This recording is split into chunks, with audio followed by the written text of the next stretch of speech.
Right. This is now the third chapter of A Guide to Project Management Body of Knowledge. Here we will be discussing the role of project manager. This is a new chapter added, which previously it was not there, and this is quite a bit of detail as far as the role of project manager is concerned, and not only that, but the talent triangle which I discussed with you during the PMP introduction. Talent triangle has also been included into the role of PMO. Oh, sorry, the role of project manager. So in this chapter, we are going to discuss all those things. I may be skipping some of the minor details. Otherwise, if you like, I can discuss all of it. So this all depends how we go about it. Right. This is the content. Just okay. So overview. I will be talking about overview, definition of the project manager's sphere of influence, project manager's competencies, and performing integration. These are the five headings. And in project manager sphere of influence, we'll talk about overview, project, organization, industry, professional discipline, and across disciplines. In project management competence, we'll talk about the technical project management skills, strategic and business management skills, leadership skills, and the comparison between leadership and master management. And in integration, we'll talk about performing integration at the process level, integration at the cognitive level, context level, and the complexity. So these are the last three sections are mainly more important. So the project manager, naturally, you understand, you being a project manager, you know how critical a role you play in your projects. You are not only the leader of the project team, but you also have an objective.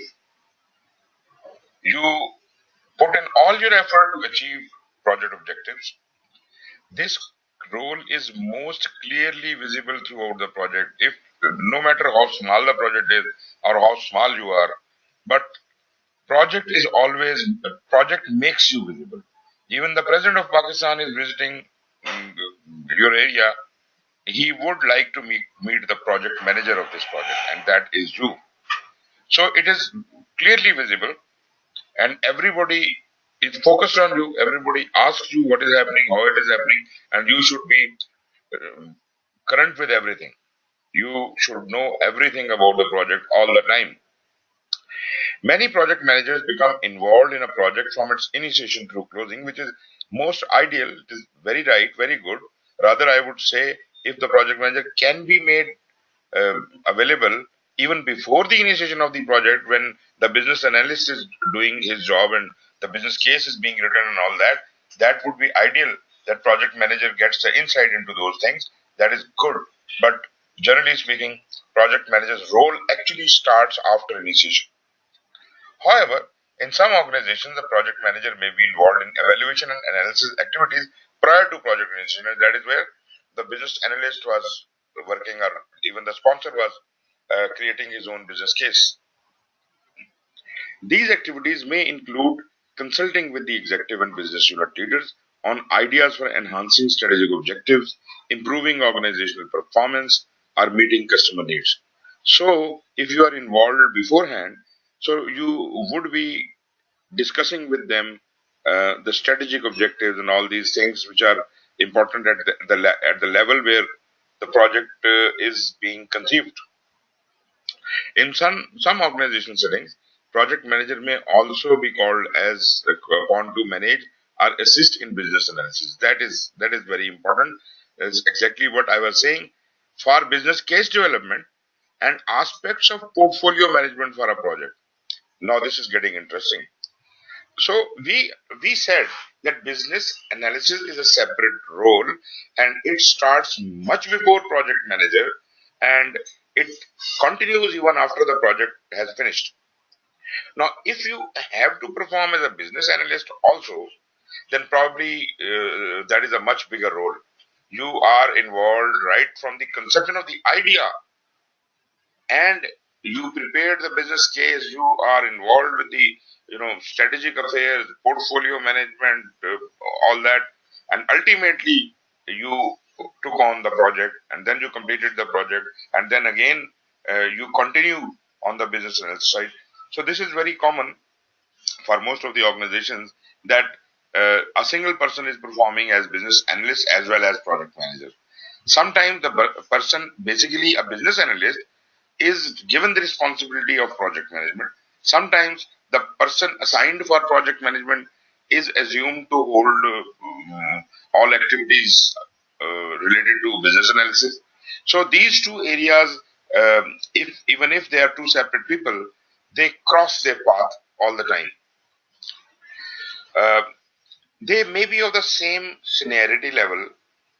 They are in hierarchy. They are at the same level, but business analyst has a more holistic view of the things because he is involved from much earlier to much later, whereas a project manager has his own specialization in getting the job done, and he is only involved for the duration of the project.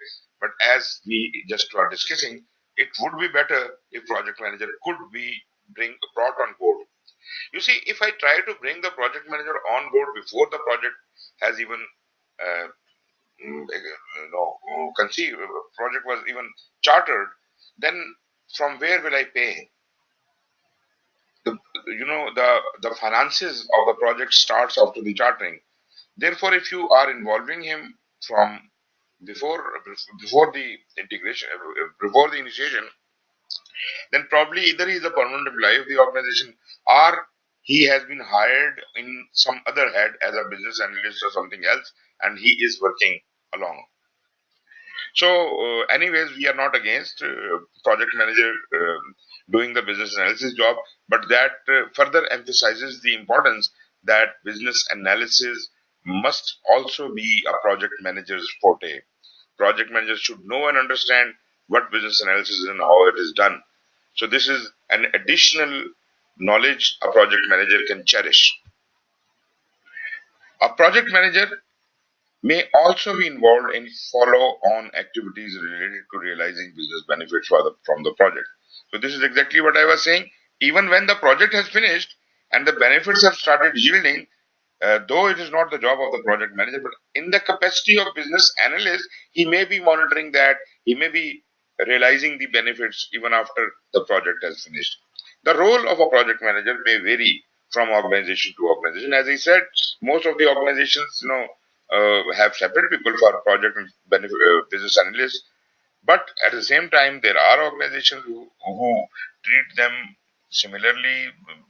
Business analyst is the project manager, or project manager is the business analyst. This all depends upon what type of organization you are in. Ultimately, the project management role is tailored to fit the organization in the same way that the project management processes are tailored to fit the project.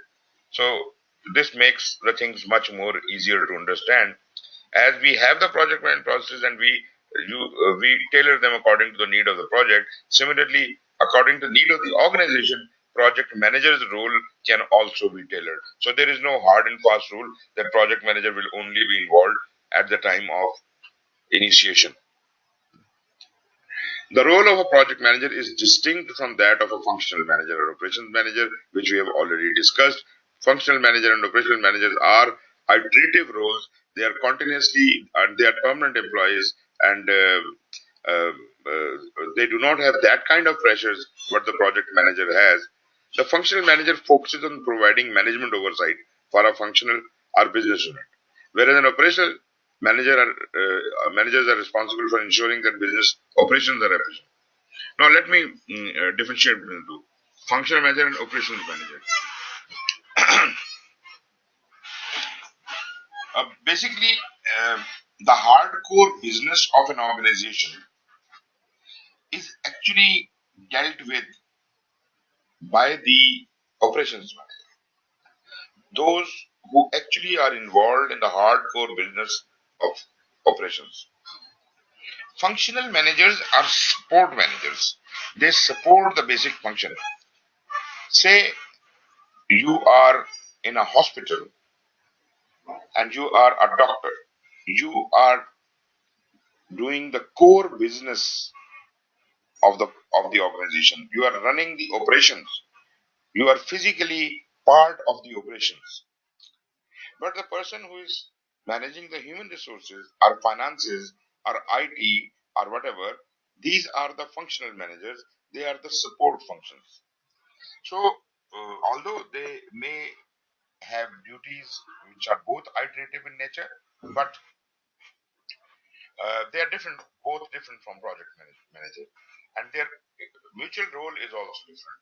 Functional manager is only looking at the oversight of specific functions, whereas operational manager is in production, is in full production mode, and he is the person who is managing all that. Similarly, the person who is the finance manager here in hospital, if he joins a financial firm where their core business is finance, then probably he becomes the operational manager there, and the functional managers would be, maybe a doctor is there to support the first aid, so he is a functional manager. IT guy is a functional manager, HR guy is a functional manager, things like that. But anyways, we are not here to differentiate much between the functional manager and the operational manager. We are more interested to differentiate these roles from the project manager. And the project manager is a person assigned by the performing organization to lead the team that is responsible for achieving the project objective. So the focus is on the project objective, and to meet those project objectives, uh, this person is putting in all the effort. He is leading the initiative. He is supposed to be motivating the team. You see, this is a temporary job. Project manager will get the team, and maybe this team he has never worked before, and therefore there are no loyalties, there's no understanding. So he has to ensure that in this diversely changing environment, and with working with almost strangers, how can he uh, get them to do the job to the best of their effectiveness and efficiency? So this is the skill of the project manager. Project managers fulfill numerous roles within their sphere of influence. These roles reflect the project manager's capability and the representative and are representative of the values and contributions of the project management profession. So in this section, it highlights the roles of project manager in a various spheres of influence shown here. Uh, okay, this diagram might be visible now. You see, project manager is sitting at the core of affairs. He is dealing with a lot many people. The immediate sphere with whom he interacts is the project team itself, the project portfolio program managers, the resource managers from the within the organization, and all these people. These these are the first contact.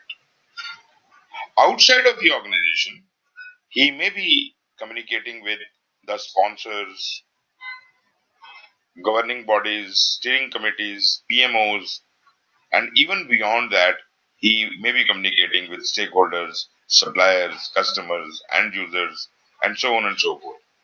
But I would rather look at it in yet another perspective. First of all, I would like to classify uh, it into the project management related people. So it's just like an onion. The project manager sitting at the core, he interacts with his project team and get the job done from them. This is within the project. All the people within the project are his stakeholders, right? And all the people within the organization, but outside of the project, which includes the sponsor also, and other governing bodies and people from the PMO and the other bodies within the organization, these are the people uh, who is the second tier. Outside of the organization, he has got the other stakeholders, the customers, the suppliers, the contractors, end users, and so many, even government bodies, uh, lobbying bodies, politicians, general public. So all these people who are outside of the organization. but still they interact with the project. So these are associated with the project manager in that way. So this is how this onion of sphere of influence is created. Uh, all of these, well, let me define the stakeholder. Who all are the stakeholders? All of these guys, all of these people, right from inside the team to outside of the organization, everybody who has anything to do with your project is a stakeholder. Now, it is not only those people who can influence your project, but there are also those people who can be affected by the consequence of your project. They are also your stakeholders. Then you don't have to look at the big faces. Anybody and everybody, no matter how big or how small that person is, that is a stakeholder. So even customer is a stakeholder, my team lead is a stakeholder, my sponsor, my HR guy. So all those. But you see, one thing is very important. That is, anybody who has absolutely nothing to do with your project, neither he is being influenced by your project, nor he is influencing your project. Such a person should not be in the list of stakeholders. Therefore, I have to be careful while I am having a very wide definition that anybody and everybody could be a stakeholder. But then I say only those people who have anything to do with your project, like who are either affected by or can affect your project. And another point is this affected by and effect is not necessarily positive. This could be a negative effect, both ways. To the effect on the project or effect by the project on the stakeholder. Both ways, this effect can be positive or negative. The stakeholder can be small or big. Stakeholder could be near or far. So, a stakeholder can be influenced or can influence. So, whatever, all types of stakeholders. You do not need to ignore anyone. When it is a time to identify the stakeholders, think as much as you can and identify as many stakeholders as you can, because you cannot afford to skip a stakeholder. Later on, that stakeholder may raise up and he may cause a lot of problem for you. Therefore, you must identify as many stakeholders as you can think of. Uh, and interestingly, the identification of the stakeholder does not finish.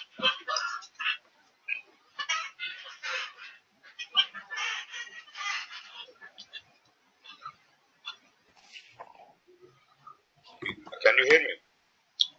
Yes, now I can hear you. Yes. Okay.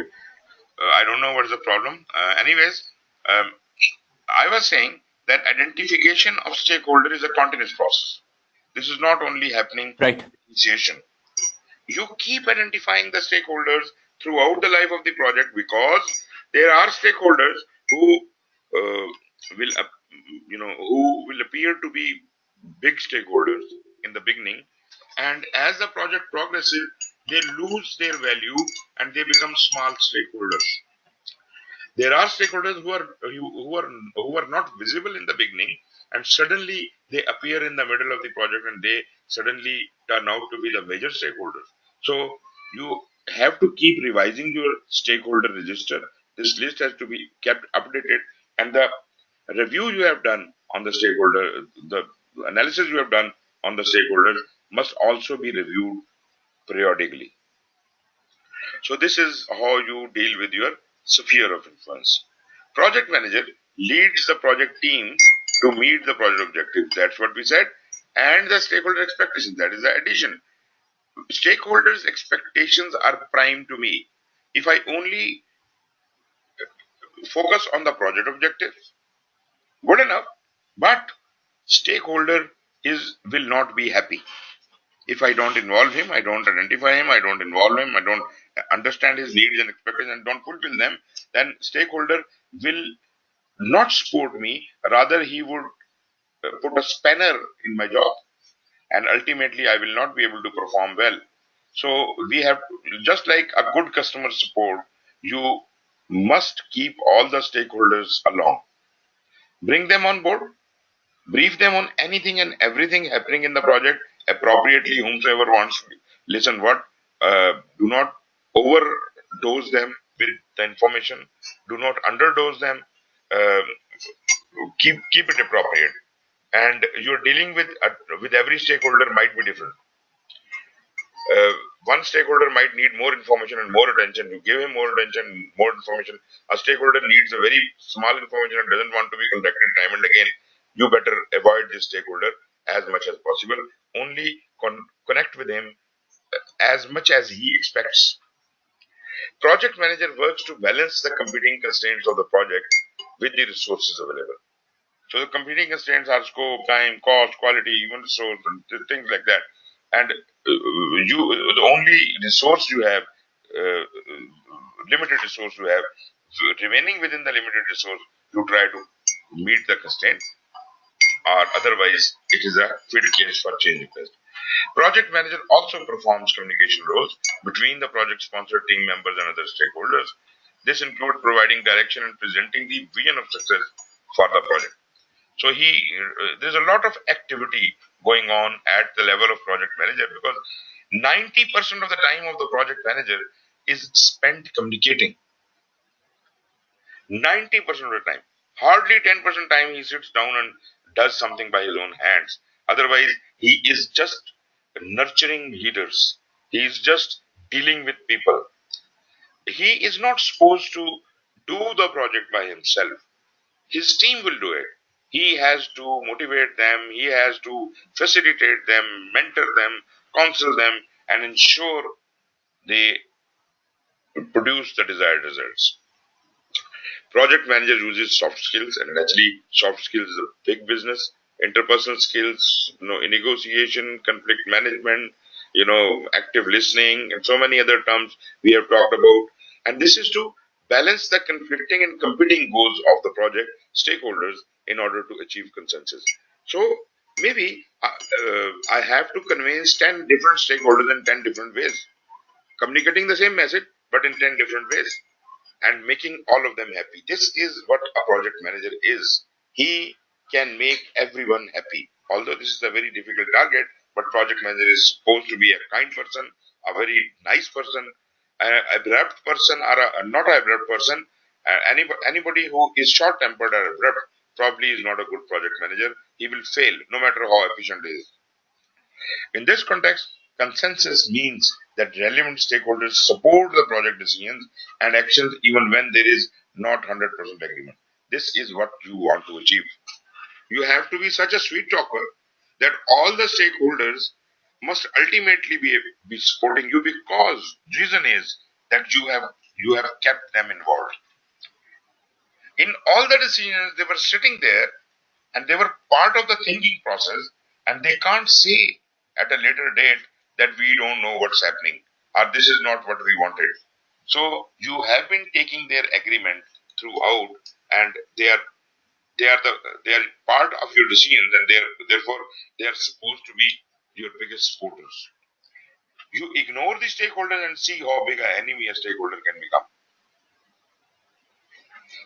Research shows that successful project managers consistently and effectively use certain essential skills.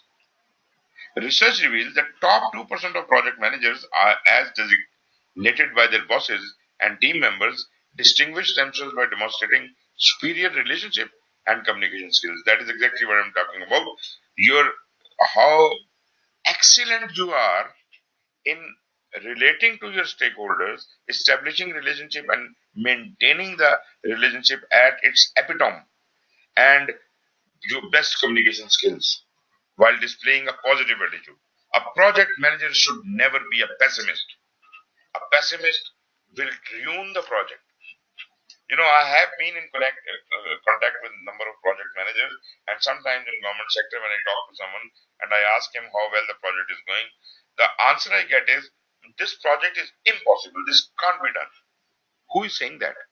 Project manager of that project. How come? If the project manager is not convinced that this project can be done, then this project cannot be done. Even if it was possible to do it, but just because of the pessimism of the project manager, project will never ever see the light of the day. Right. Ability to communicate with stakeholders, including the team and sponsors, applies across multiple aspects of the project, including but not limited to developing finely tuned skills using multiple methods. Now, this is important: verbal, written, and non verbal. Let's first take written. Written, naturally, we keep writing reports and all that, and plans and whatever, or even to the shortest form, the minutes of meeting or the inter-office notes or whatever. Out of the written things, naturally, project managers have wonderful skills in writing. No grammatical mistakes, no stupidities. You know, he should be good at that. Secondly, he must understand that there are two types of written communications: formal and informal. Formal communication has to follow certain official rules. So he must be aware of those things, and he should not try to become very informal in official documentation. The official documentation is to be dealt with, you know, whatever rules are governed. The unofficial documentation could be which is not recognized as official documentation, like, maybe your organization does not recognize emails and, inter-office notes as official communication. Uh, Probably that would be included in informal or unofficial documentation, and in that way, uh, emails would not be treated as official proof of anything. But most of the organizations today have accepted, even courts have started accepting email as a official document. So I'm saying whatever is the policy in your organization, if emails are considered to be official documents, then they are written, formal, and official.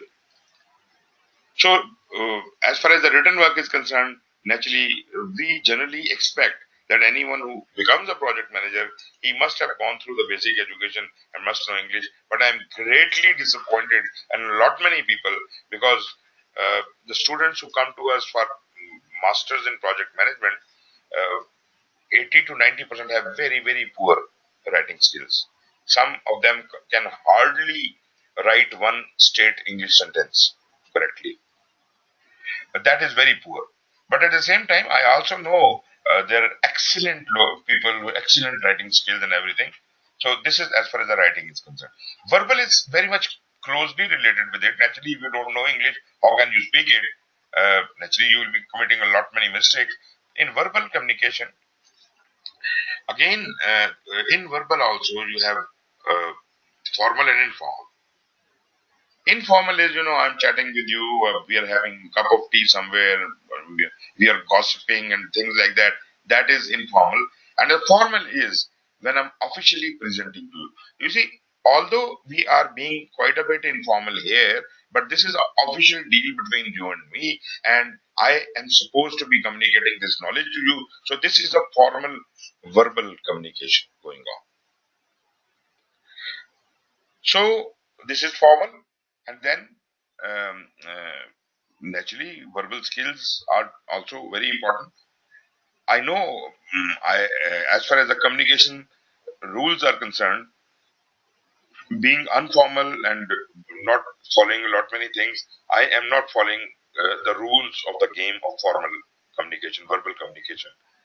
I know I keep stopping in between. I keep doing ooh, which is not really allowed. If you really want to learn how to speak well, then probably the good thing would be to join Toastmasters Club. Have you ever heard about the Toastmasters? No. Okay, this is an international club, and this focuses on two things: leadership and communication. They have weekly meetings. Every week they meet once for 2 hours, around 2 hours, and there they, have extempore speeches, prepared speeches, and all that. They have got a discipline. They have got a mechanism. The whole 2 hours meeting is orchestrated in such a way that everybody gets chance to speak, and you have to write also and prepare and then speak and whatever. So Can you please repeat the name? I didn't get the name of this forum or organization. Toastmasters. You search for Toastmasters. Islamabad Toastmasters Club. Okay. If you are in Islamabad, then you must be attending the sessions. Okay. No matter how good a speaker you are, does not matter. Still, you will learn a lot from there. Right. That is as far as the improvement of your communication skills are concerned. Now, and non-verbal also. Non-verbal, let me talk about non-verbal. Have you ever heard about the body language? Yes. That is one skill that we use, but we don't know we use. And we don't know how to use. How can we use it well? You see, right now, I'm not sitting in front of you. You can only hear my voice.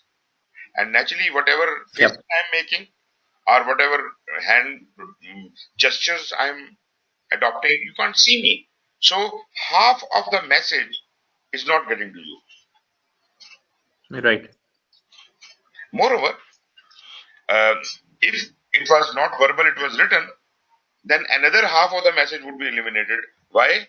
Because when I'm speaking, the pitch of my voice adds to the emphasis and seeks your attention. Right. In a written message, you will read it at your own tempo. You will not read it as I have written it. Therefore, uh, that message, the emphasis will be lost. But as far as the written is concerned, written has its own advantages. It contains the whole message, no matter whether you get it or not. But it contains the whole message. If you read it again, probably you will understand better, and the third time you will fully understand it, something like that. But again, the problem on the other hand is, did I convey everything in writing? Maybe I left out a lot many things, and that might be the gap in your understanding. So, whatever it is, you have to have finely tuned skills in these areas. Very finely tuned skills. Right. Very impressive skills, and you a good project manager would be able to impress his stakeholders. And when I say stakeholder, I'm not saying his boss, his subordinates also.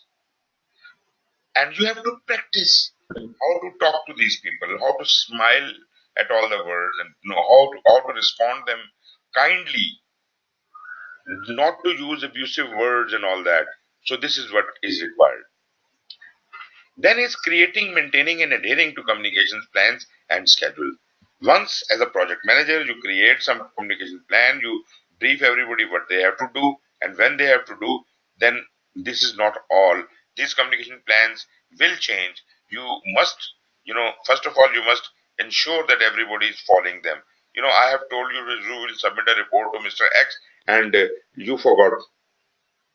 I can't say I had told him earlier. That is not enough.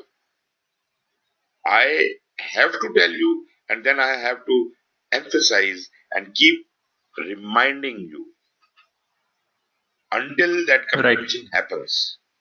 And not only you, but I'll also be asking Mr. X, do you remember you have to receive a report from Mr. Adnan? And make sure that that report includes all these details.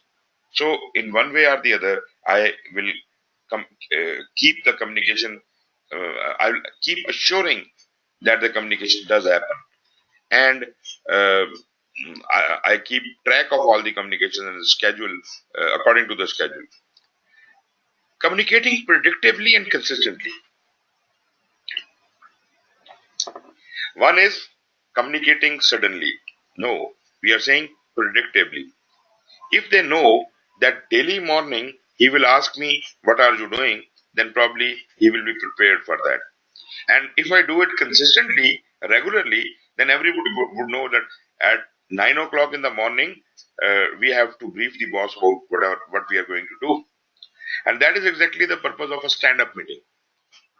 A stand-up meeting in Scrum is a 10 to 15-minute meeting in which all of the staff of 5 to 10 people, they gather around the boss, they stand up, they keep standing, they're standing outside, normally outside of the office premises. If office time is 9 o'clock, uh, quarter to 9, they all will gather up there and they will brief the boss what they have done yesterday, what they are going to be doing today, and what are the impediments which they want to be resolved. And the Scrum Master would then take on the responsibility of a facilitator and remove all those impediments. And he is a servant leader. He cannot ask them what you have done and why you have not done the complete job. He is going to record whatever they have said. That's it. And moreover, the interesting part is in Scrum, you do not have unnecessary meetings all the time. This is only one meeting, and that is Scrum meeting happens at the start of the day. That's it. Remaining 8 hours, people work, and only work. There are only instances when the job is done, then the review meetings have to be called and all that. So that is another instance, but that is at the end of the job, not in the middle of the job. So this is called stand-up meeting. Seeking to understand the project stakeholders and communication needs. This is very, very, very important.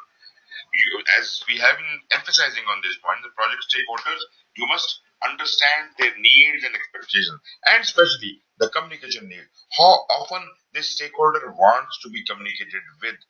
As I said, do not overdo it. If this person does not want to talk to you on daily basis, don't bother him. Otherwise, he will carry a very negative impression and will give a bad feedback. So if he just wants to see you once a week or once a month, then probably you must communicate with him only that much. And it's not only the matter of you talking to him. All the communications of any stakeholder with this stakeholder would be timed accordingly, according to the need. So plan the communications accordingly. Communication may be the only deliverable that some stakeholders receive until the project's end and product or service is completed. So you just keep it in mind that this stakeholder is not getting anything else. He's not getting any deliverable. Just the occurrence of the communication is a big output to him. He would be much more satisfied if all those communications are happening rightly and correctly and all in this right time. Make communications concise, clear, complete, simple, relevant, and tailored. I have seen people who can't convey their message in the minimum words. You must educate yourself for exactly this purpose. Your communication must be crisp, clear, concise, complete. Generally, they call it KISS principle. So, communication must be relevant. This is simple. This should be properly tailored to the need and all that. Don't start making stories in front of someone. I asked you a simple question and you give me a talk of 20 minutes which does not answer my question. But that is not exactly required. Even if you answer my question, I just want the answer of the question. I don't want the whole 20-minute show, including important positive and negative news. So this is also required. What news the stakeholder wants to listen. Incorporating feedback channels, very important. What is feedback? Feedback, I would not know if my stakeholder is happy or not until and unless he provides me the feedback, and I have to facilitate the feedback. If I don't ask, he won't give me the feedback.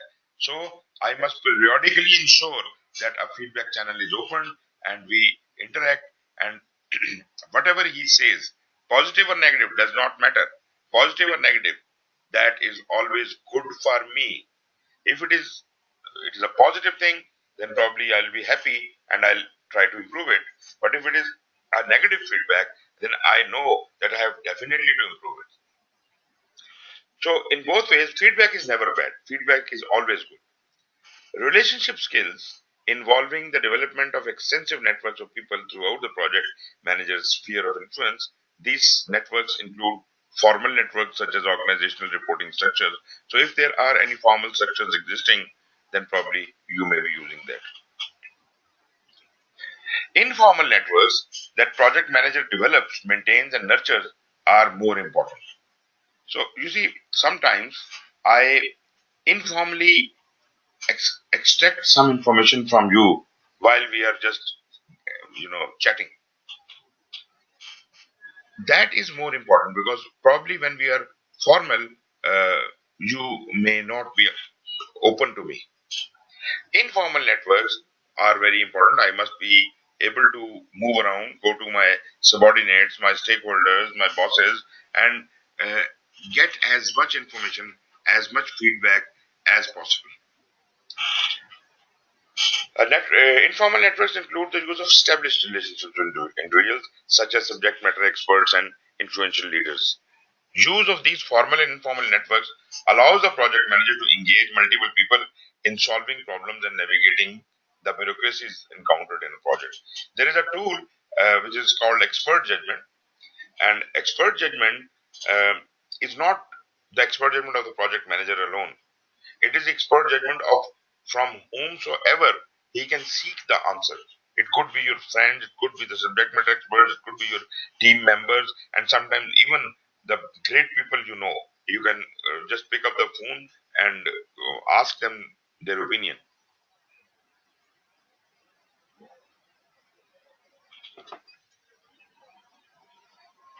Project manager proactively interacts with other project managers. Naturally, that is required.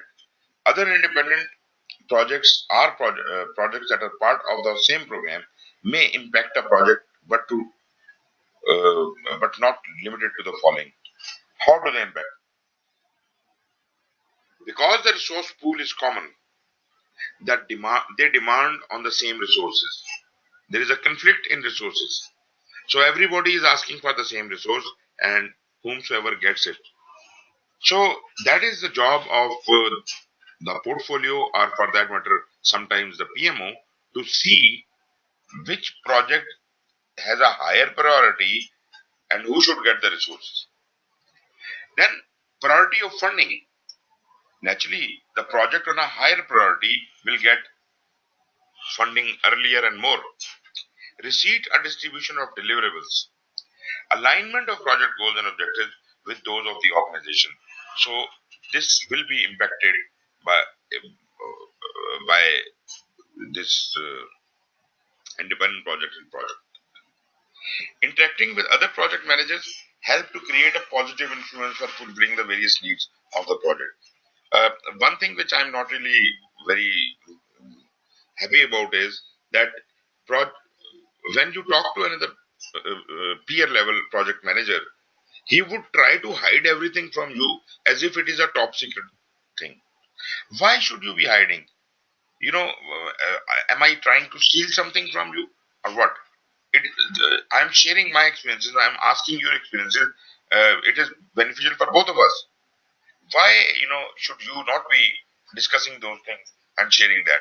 So normally here in Pakistan we have a very narrow mentality, and we do not want to uh, tell anything to anyone which could somehow benefit him. We don't want to benefit anyone for that matter. These needs may be in form of human, technical, or financial resources and deliverables required by the team or project completion. Project manager seeks ways to develop relationships that assist the team in achieving the goals and objectives of the project.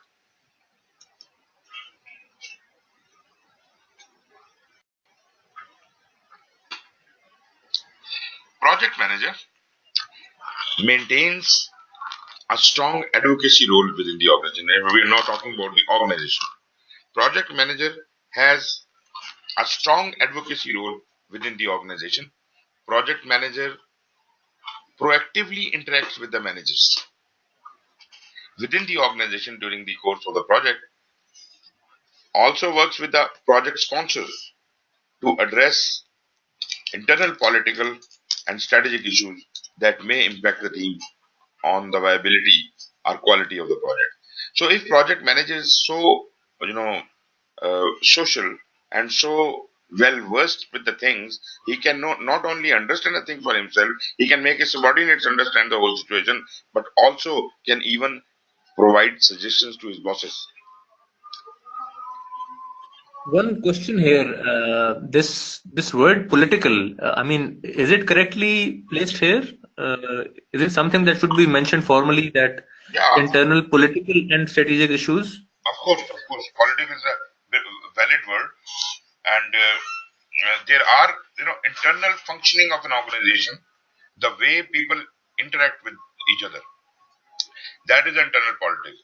But please get the negative thing out of it. This is not about the negative point. Right. This is how people interact with each other. Maybe, there is no negativity, but I don't like your face. And therefore, I don't like to interact with you very often. Like, there is a person who is wheelchair ridden, although this is a special person, but people try to avoid this person unnecessarily because he is not like them. So they feel shy or whatever, I don't know. But this grooms the internal politics. So such like things, you must understand with whom to talk and what to talk and how to talk. This last sentence was basically about the politics of the system. You see, you must understand who is the right person to do this job. Maybe the top boss, the CEO of the organization, actually does not have any power, or he has delegated his powers to another person, and all the job is being done by that person. And you need not waste your time going to CEO and doing things, trying to convince him, giving him presentation. If you know that this job is delegated to another person, go to him and get the job done from him. This exactly happened in Nadra. In Nadra, the last to last chairman was Tariq, and before Tariq, there was, I don't exactly remember his name. That chairman was there as a chairman, and Tariq was his deputy chairman. So all the functioning of the Nadra was being handled by Tariq as a vice chairman, and the chairman himself was not even dealing with anything. He was just kind of a foreign affairs face. He was meeting Right. with the dignitaries and ministers and, briefing them and things like that. But as far as the internal working of the organization is concerned, he had no role whatsoever. So, um, you should know who matters and whom should you go and talk to. That Right. is the politics. Did I answer your question? Yes, yes, Okay.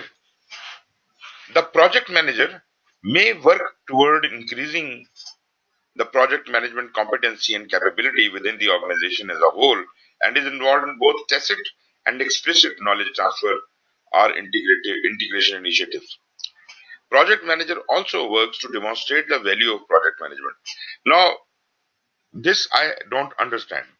That organizations are running projects, but they are so shy of providing project management training to their employees. Why? Is it something to be shy of? These people are doing project management and they might be doing everything wrong, but you don't want to spend a single penny in teaching them. It is not only the matter of teaching someone, it is maybe you should be conducting seminars in your organization on advanced topics, as if your project, your people's mind is opened up and they can think more creatively. So, a good project manager will demonstrate the value of project management to them.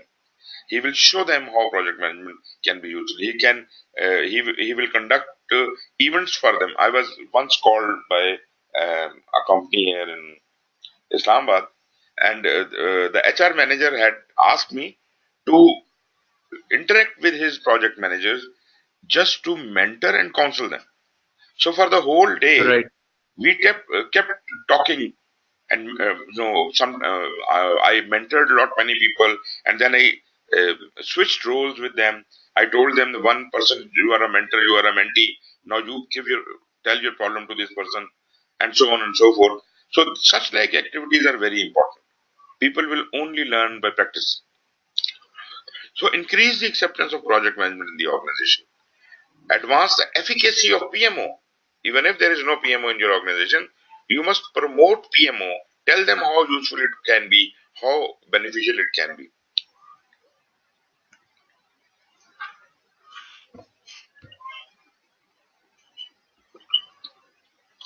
Depending on the organizational structure, a project manager may report to a function manager. This we already understand. In other cases, a project manager may be one of the several project managers who report to PMO, or a portfolio manager, or a program manager, who is ultimately responsible for one or more organization-wide projects. The project manager works closely with all relevant managers to achieve the project objectives and to ensure the project management plan aligns with the portfolio or program plan. So you see, project manager has to ensure upward compatibility and downward execution. Therefore, he is linked everywhere, top to down, and he has to interact with all of these guys. A project manager also works closely and in collaboration with other roles, such as organizational managers, subject matter experts, and those involved with business analysis. We have already talked about it. Project manager has to interact with them. In some situations, project manager may be an external consultant placed in a temporary management role. Project manager stays informed about current industry trends. This is not, we are talking about industry, the role of project manager in the industry. So he must, whatever industry you are in, if you are in textile industry, you must know what is happening in textile industry. It is not enough that you are a project manager. Yes, of course, but then you must be at the top of everything in your organization. Project manager takes this information and sees how it may impact or apply to the current projects.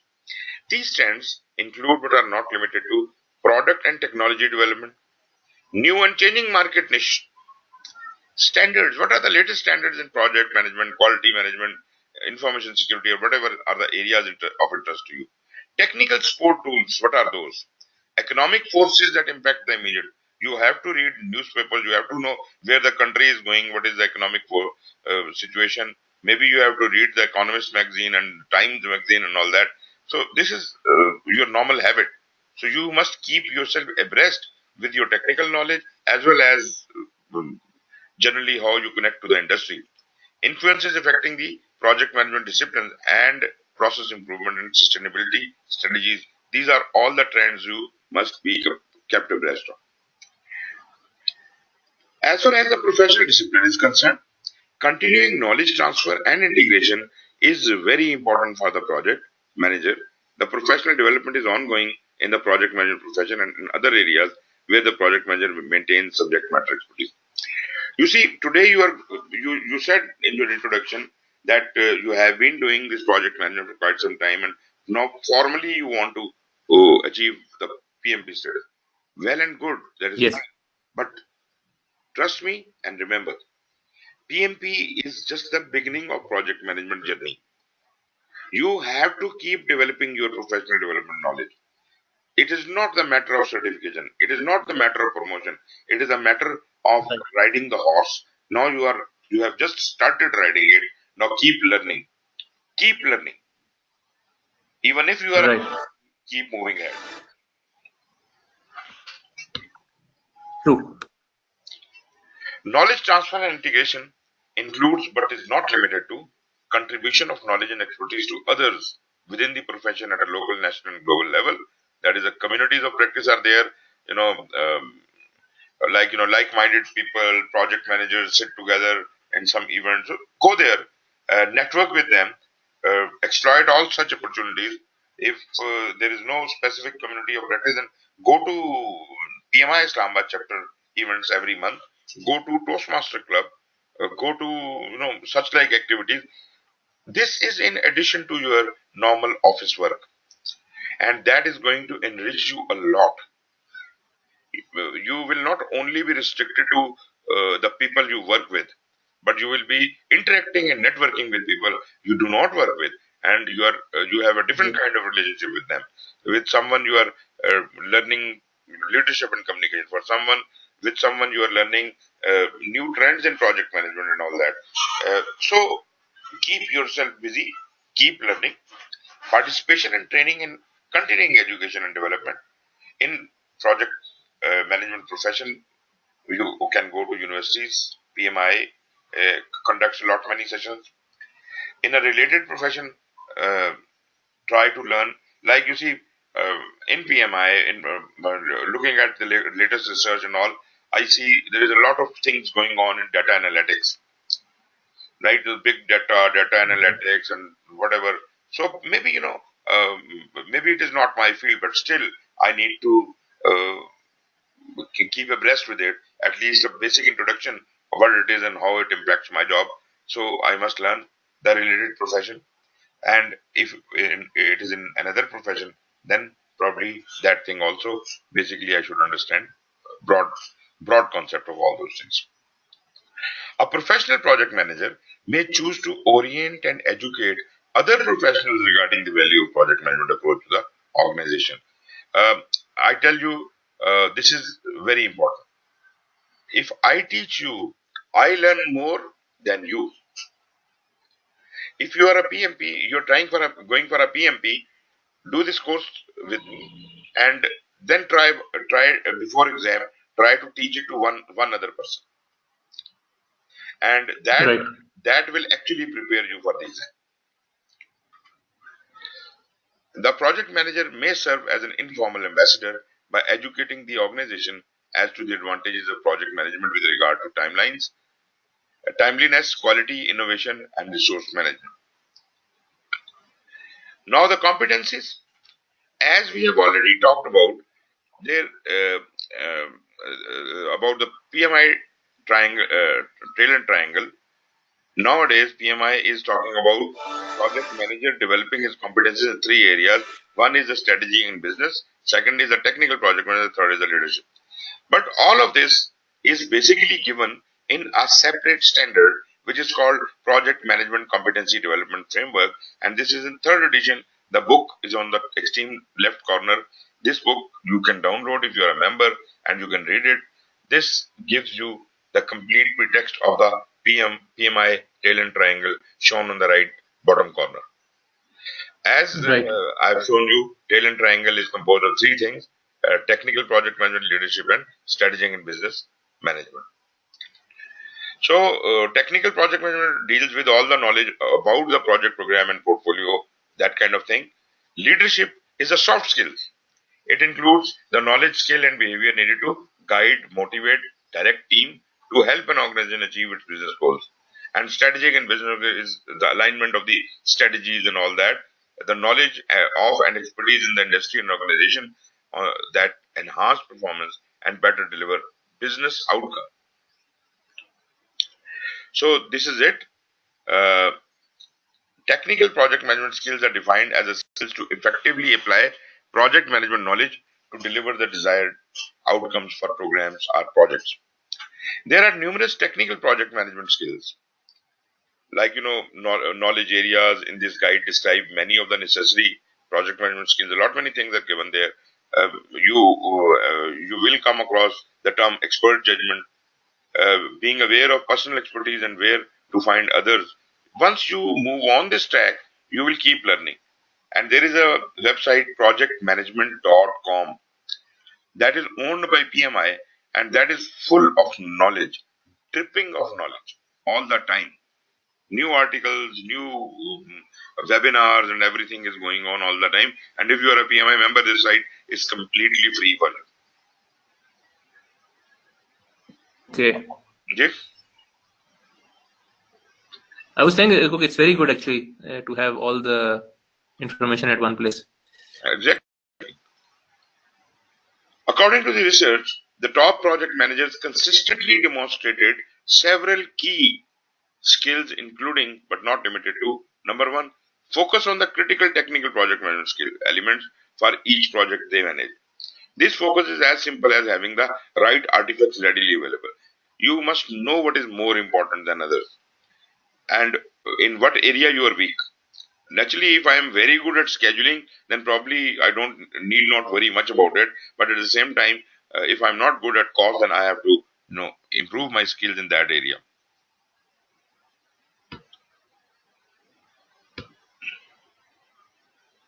At the top of the list were the following: critical success factors, schedule, selected financial reports, and issue log. So, depending upon what situation you are in. So, focus on the critical technical project elements and then tailor both traditional and agile tools and techniques and methods for each project. Look closely how your project, what is the demand of your project? Can it be done by a waterfall model, traditional model, or you should go agile? Because nowadays, most of the projects, people are thinking of doing them in agile, if possible. Make time to plan thoroughly and prioritize diligently. Manage project elements, including but not limited to the schedule, cost, resources, risks, etc. So you must take special course to the account of these. Strategic and business management skills involve the ability to see the high level overview of the organization and effectively negotiate and implement decisions and actions that support strategic alignment and innovation. That is my purpose. I have to consistently support strategic alignment and innovation. Therefore, to do that, I had to negotiate with several people. I have to interact with high level people and all that. This ability may include a working knowledge of other functions such as finance, marketing, and operations, which are not my subjects, but I need to understand them to convince others how strategic alignment is to be done, to convince myself and convince others. Strategic and business management skills may also include developing and applying pertinent product and industry expertise. The business knowledge is also known as the domain knowledge. Project managers should be knowledgeable enough about the business to be able to explain to others the essential business aspects. Work with project sponsor, team, and subject matter experts to develop an appropriate project delivery strategy.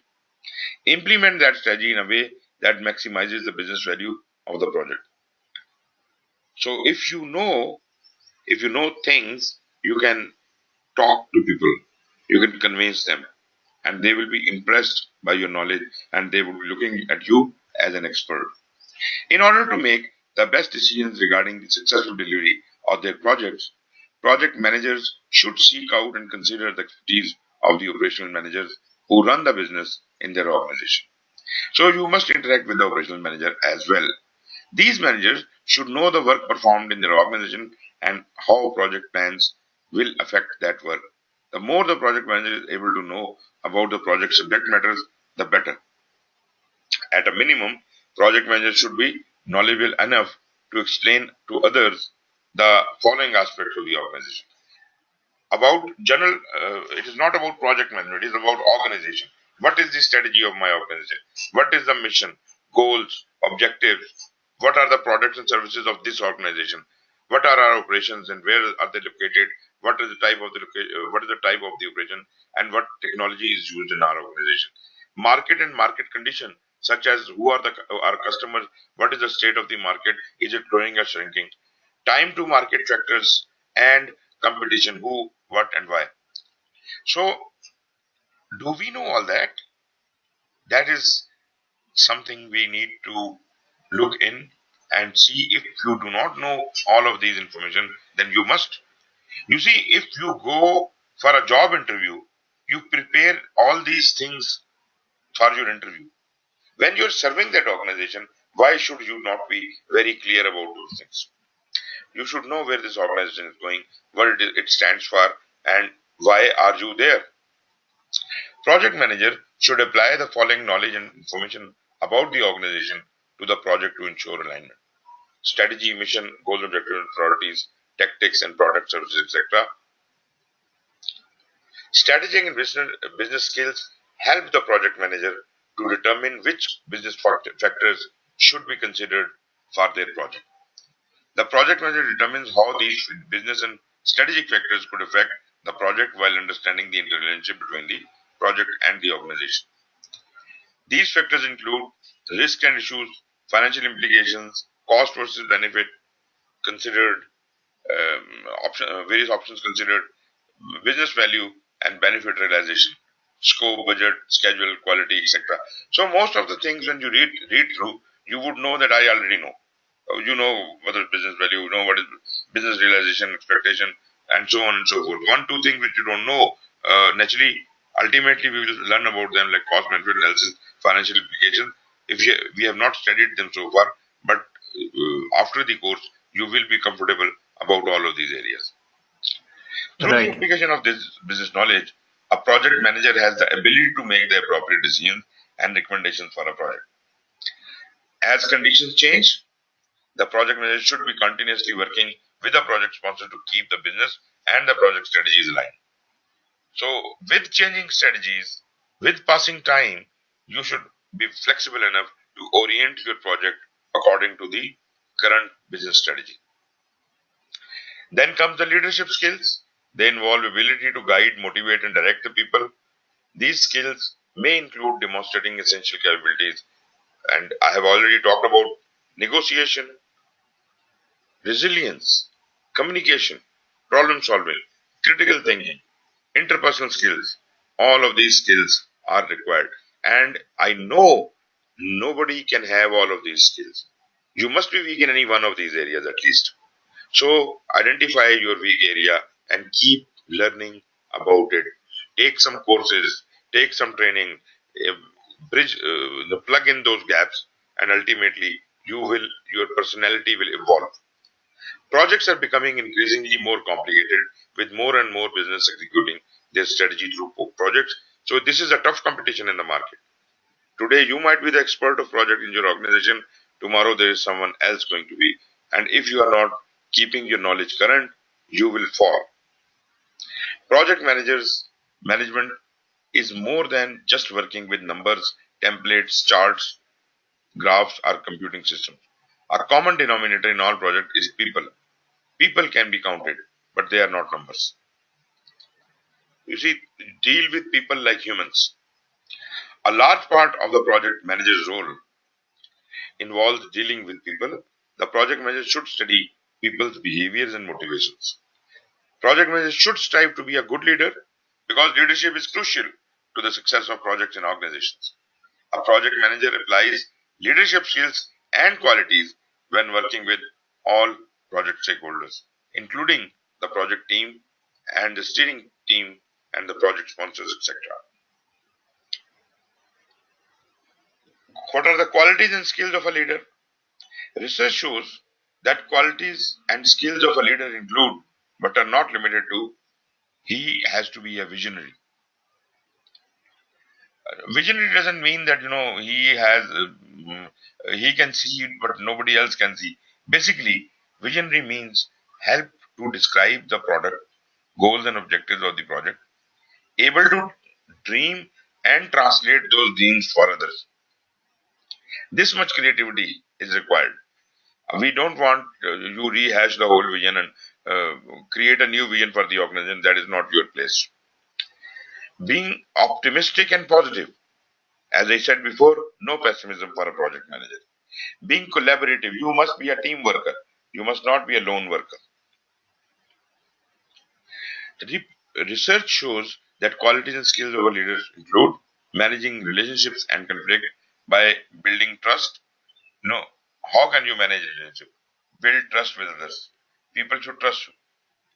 Satisfying concerns, seeking consensus, balance competing and opposing goals, applying persuasion, negotiation, compromise, and conflict resolution skills, developing and nurturing personal and professional networks, taking a long-term view that relationships are just as important as projects, and continuously developing and applying political acumen.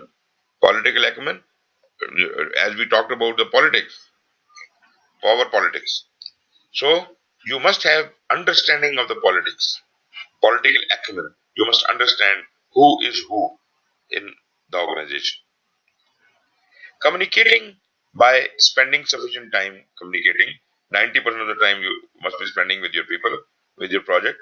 Managing expectations of your stakeholders. Accepting feedback graciously. As I said, no feedback is bad feedback. Feedback is always good. So be open to it and don't feel shy. Giving feedback constructively. If you have to give a feedback, then you must be very constructive. You must not try to negate someone. Ask and listen. Being respectful. This is great. Helping others retain their autonomy. If you respect others, people will respect you. That is a very, very simple formula. Be courteous, be friendly, be kind, honest, trustworthy, loyal, and ethical, and you will be benefited. you will be paid back. Exhibiting integrity and being culturally sensitive, courage and problem solver and decisive. Culturally sensitive, you must adopt to whatever culture you are in. Giving credit to others where due. This is again very important. Don't steal credit, give credit. Being a lifelong learner who is results and action oriented.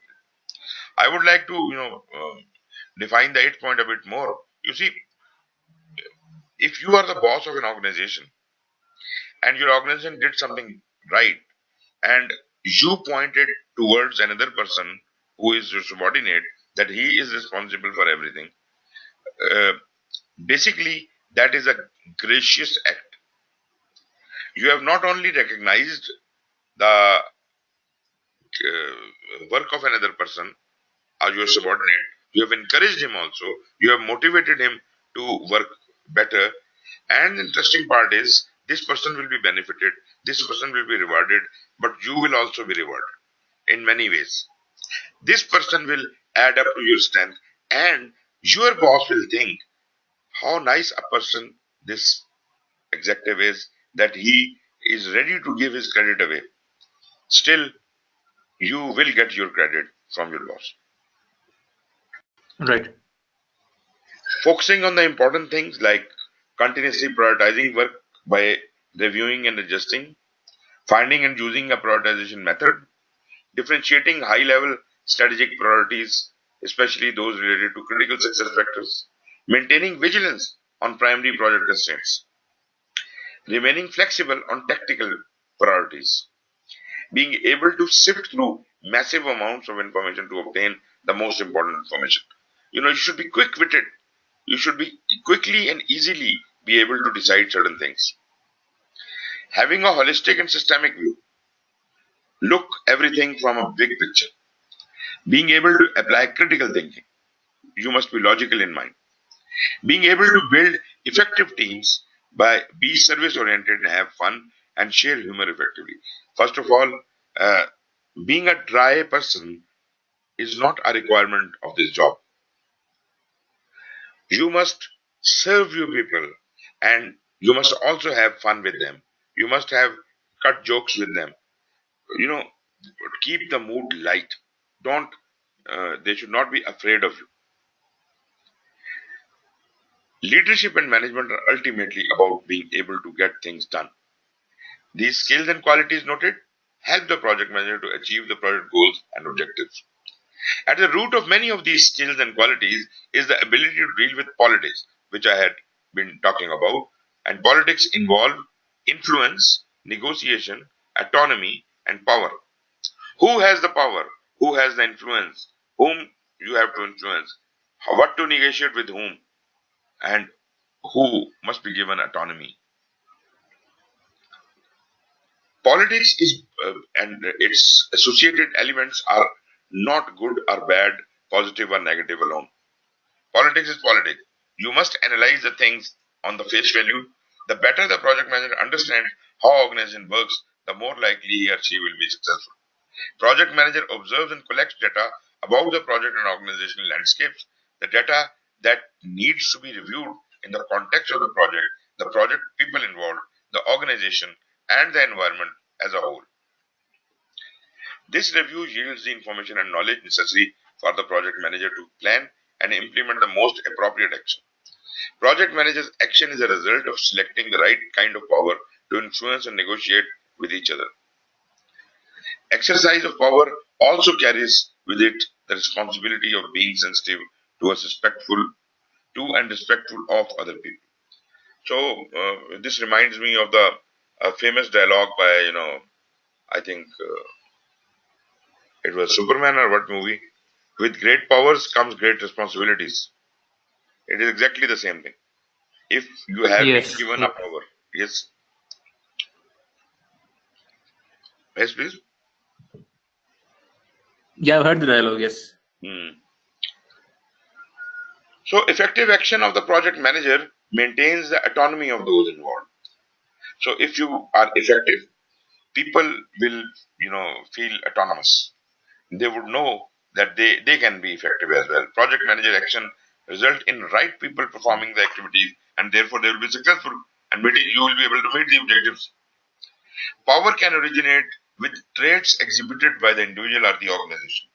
Power is often, we are talking about politics, power, and getting things done. Power is often supported by other people's perception of the leader. It is essential for project managers to be aware of their relationship with other people. Relationship enable project managers to get things done on the project. There are numerous forms of power at the disposal of a project manager. Power and its use can be complex given its nature and the various factors at play in a project. What kinds of powers are there? Now, this is a long list of powers. Positional power. It is the it is a kind of a formal authority given to you, formal position granted to you in the organization. You have been made the director general of the organization, or deputy director, or whatever the position is. So with this position comes great responsibilities. So you can exercise your positional power, but a good leader would not rely on the positional power at all. A good leader will keep the positional power at the back of his pocket, and he would rather cherish with his charisma, his personality. So, positional power doesn't make you a great person. Normally, when somebody here in our country is reaches a status, his mind changes. He completely, starts ignoring others just on the basis of that power. So as soon as that positional power is gone, then um, you are you are nobody and nothing. Informational power. You are in control of gathering or distributing information. So you know things like a newscaster. It is his responsibility to have the information. So people will come back to him for more information. If in organization you know everything, probably people will refer to you as informational influence. So you have the power of information with you. Referent power. This is the respect and admiration others hold for the individual. You see, like you are a famous person. You are people know you. So wherever you go, your reputation travels before you. The people who are you don't know these people, but they would know you. So that is kind of a referent power. Situational. Now this is more interesting. Um, in certain circumstances and situations where a positional power person is flabbergasted, he has nothing to say or do, he is completely confused, you will see that the one of the persons from the group will assume the power and resolve the issue.